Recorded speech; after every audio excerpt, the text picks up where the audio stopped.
علی محمد وعلی آل محمد جز اللہ عنا سیدنا محمد ما هو اہلہ۔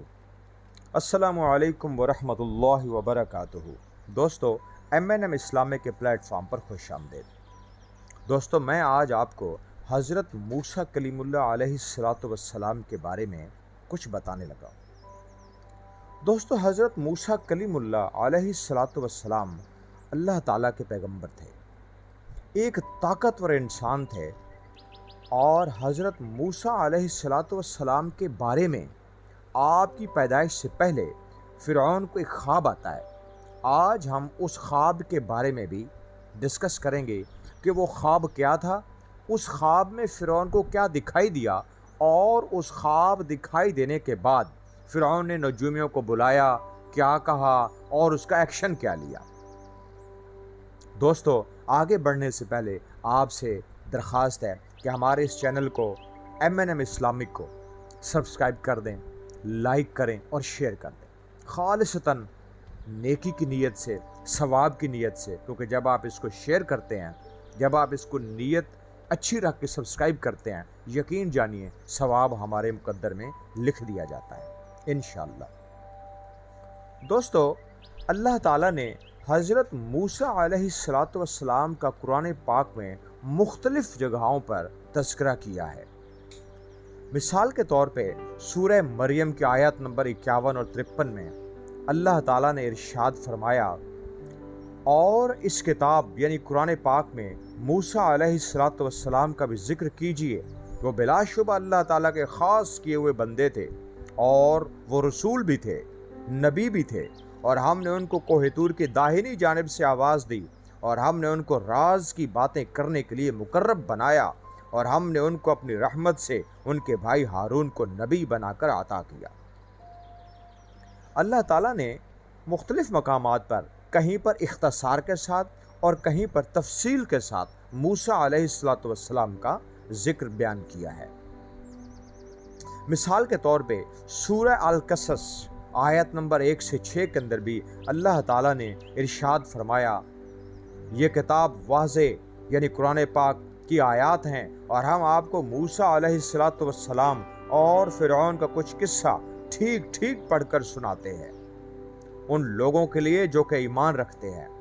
فرعون سرزمین مصر میں بہت چڑھ گیا تھا، اور اس نے وہاں کے باشندوں کو مختلف ٹکڑوں میں بانٹ دیا تھا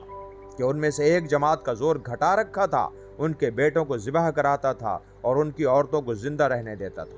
واقعی وہ بڑا مفسد تھا، اور ہم کو یہ منظور تھا کہ جن لوگوں کا زمین مصر میں زور گھٹایا جا رہا تھا، ہم ان پر احسان کریں اور ان کو پیشوا بنا دیں اور ان کو مالک بنائیں اور زمین میں ان کو حکومت دیں، اور فرعون اور حامان اور ان کے تابعین کو ان کی جانب سے وہ واقعات دکھلائیں جن سے وہ بچاؤ کر رہے تھے۔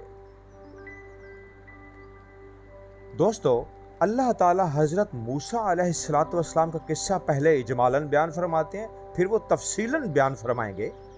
کہ اللہ تعالیٰ نے فرمایا، ہم اپنے نبی پر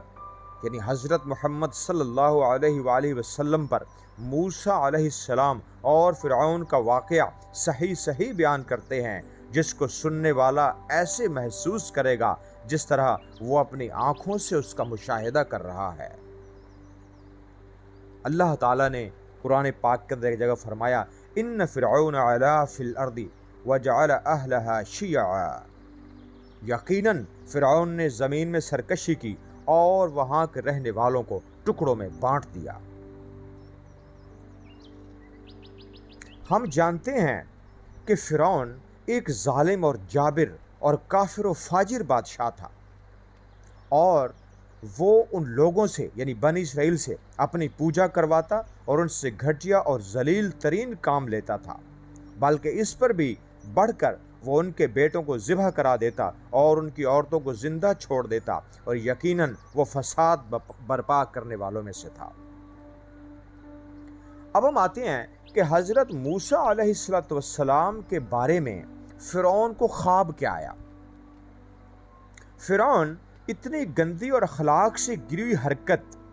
یعنی بچوں کو قتل کروانا اس لیے کرتا تھا کہ بنی اسرائیل میں یہ بات گردش کرتی رہتی تھی کہ ابراہیم علیہ السلام کی اولاد میں سے ایک لڑکا پیدا ہوگا جو شاہ مصر یعنی فرعون کی بربادی کا موجب بنے گا۔ فرعون کے پاس اس سے کچھ امراء اور درباری جو آتے رہتے تھے اور قصہ گوئی کرتے رہتے تھے، انہوں نے یہ خبر پہنچائی کہ بنی اسرائیل کے اندر یہ بات گردش کر رہی ہے کہ ایک لڑکا ایسا پیدا ہونے والا ہے کہ جو آپ کی سلطنت کو ٹکڑے ٹکڑے کر دے گا۔ تو فرعون نے اس لڑکے کے ڈر اور خوف سے بنی اسرائیل کے نومولود بچوں کو قتل کرنے کا حکم جاری کر دیا، لیکن تقدیر کے آگے تدبیر نہیں چلتی۔ حضرت ابن مسعود اور دوسرے صحابہ رضی اللہ عنہم سے روایت ہے کہ ایک مرتبہ فرعون نے یہ خواب دیکھا کہ بیت المقدس کی جانب سے ایک آگ آئی ہے اور اس نے مصر کے گھروں اور قبطیوں کو، یہ قبطی فرعون کی قوم کے لوگ تھے، کو جلا کر رکھ دیا ہے، مگر بنی اسرائیل کو آنچ تک نہیں آئی۔ فرعون ہڑبڑا کر اٹھ بیٹھا اور اسی وقت نجومیوں، جادوگروں اور دوسرے ماہرین کو بلا کر اس خواب کے بارے میں ان سے دریافت کیا۔ انہوں نے جواب دیا، یہ ایک لڑکا ہے جو بنی اسرائیل میں پیدا ہونے والا ہے اور اہل مصر کی ہلاکت اور بربادی کا موجب بننے والا ہے۔ چنانچہ یہ وہ وقت تھا جب فرعون نے یہ حکم جاری کر دیا کہ بنی اسرائیل کے جتنے بھی بچے پیدا ہونے والے ہیں ان کو قتل کر دیا جائے، یعنی لڑکوں کو قتل کر دیا جائے اور بچیوں کو کچھ بھی نہ کہا جائے، یعنی اس کا حکم یہ تھا کہ لڑکوں کو قتل کیا جائے اور لڑکیوں کو زندہ چھوڑ دیا جائے۔ دوستو، آج ہم نے حضرت موسیٰ کلیم اللہ علیہ السلام کے بارے میں فرعون کو جو خواب آیا ہم نے اس کا ذکر کیا۔ جیسا کہ میں نے آپ کو پہلے کہا کہ آج آپ اپنے اس ہمارے چینل کو سبسکرائب کر دیں، یا آپ کا اپنا چینل ہے M&M اسلامک، تاکہ اس کے تسلسل کے ساتھ آنے والے دوسرے جو واقعات ہیں، جو ویڈیوز ہیں، وہ آپ کو سبسکرائب کریں گے تو مسلسل آپ کو ملتے رہیں گے۔ بیل آئیکن کو بھی پریس کر دیں۔ پھر ایک دفعہ میں دہراتا چلوں کہ یہ اگر آپ ثواب کی نیت سے یہ کریں گے، یقین جانیے اس کا ثواب آپ کے میرے مقدر میں لکھ دیا جائے گا، کیونکہ انما الاعمال بالنیات۔ دوستو، اللہ تعالیٰ آپ سب کو خوش رکھے، اللہ تعالیٰ آپ کی حفاظت فرمائے۔ آپ گھروں میں ہیں، آپ دفاتر میں ہیں، آپ ملک میں ہیں اپنے، یا ملک سے باہر ہیں، جہاں کہیں بھی رہیں خوش رہیں، اور اللہ تعالیٰ اپنی برکتیں، اپنی رحمتیں آپ کے اوپر نچھاور کرتا رہے۔ اس کے ساتھ ہی اجازت دیجیے دوستو، اللہ حافظ۔ اللہم صلی علی محمد وعلی آل محمد۔ ہم ملتے ہیں انشاءاللہ تعالی بہت جلد اسی تسلسل کی ایک نیکسٹ ویڈیو کے اندر۔